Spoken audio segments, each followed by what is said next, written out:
space, HUL and Asian Paints. Sanjay Manyal, research analyst at ICICI Direct, who tracks the space closely, joins us now. Sanjay, morning. I'm interested in what your thoughts are on HUL because, you know, it has been reporting single-digit growth for the last couple of quarters. Volume has been muted as well.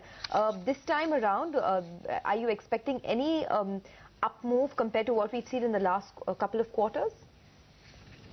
Well, we do not expect any surprise this time too. We expect around 6% kind of a volume growth and 9% kind of a sales growth.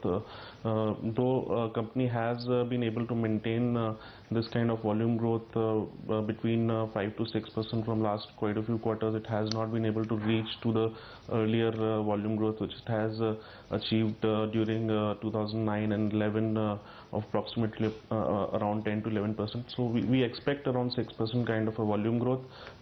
Majorly contributed by the personal product segment and food segment.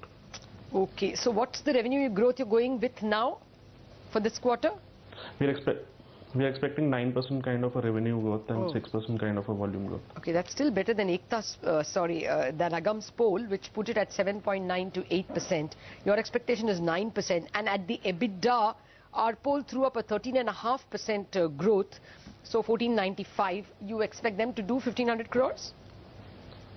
Well, we expect approximately around 17.1% kind of a margin, which is sustainable, and approximately if we say 1437 crores of EBITDA we are expecting. So margins they would be able to sustain. We are not taking any expansion in margins as companies have. Most of the FMCG companies have passed on the benefit of raw material cost.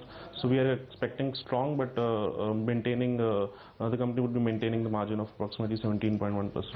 What about the stock price itself, Sanjay? Because if you look at how HUL has performed, this year has not been too bad for the company. It has seen a growth of almost 18% this year so far. But given that the demand situation has moderated quite a bit, do you think that the further upsides for the stock could be capped? Yes, that's true, because we have a target of 902, but again we need to understand that these companies are trading at an expensive valuations. Market are not worried about multiples at this point in time for the quality good quality companies, and we value the HUL on 35 times FY 17 earnings, but there is a sustainability of earnings, sustainability of growth in the earnings, and that's why market would not be too worried about the multiples at this point in time. Okay, so your price target, if you're only valuing 35 times, will not be very high. The current price of 900 and something, you're okay with 920, 915? Yes, our target is 902 on the stock. Okay, all right. So already surpassed your target. Well, since we have you with us, what is your expectation on Asian Paints, Sanjay?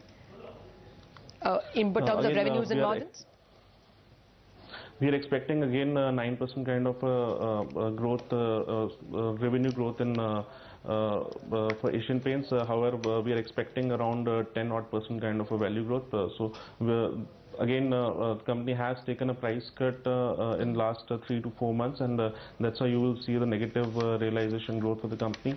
We are expecting 10% kind of volume growth, though the last 2 quarters have been muted in terms of volumes, but I think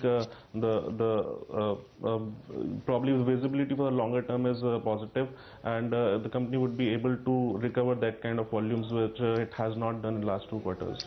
All right, thanks for joining us and giving us your expectations. By the way, Infosys is now at the highest point, and it is, I think, a 4-month high that Infosys is sitting on at 1110, and that's yanked up the market as well. If you look at the market, the Nifty is now well in the green, up by about 20 odd points, and the Sensex too is up almost 80 odd points. But Infosys has a couple of other heavyweights like HCL Tech, Wipro and Tech Mahindra from the IT space for company, and names like Bharti Airtel as well. Now there is a bit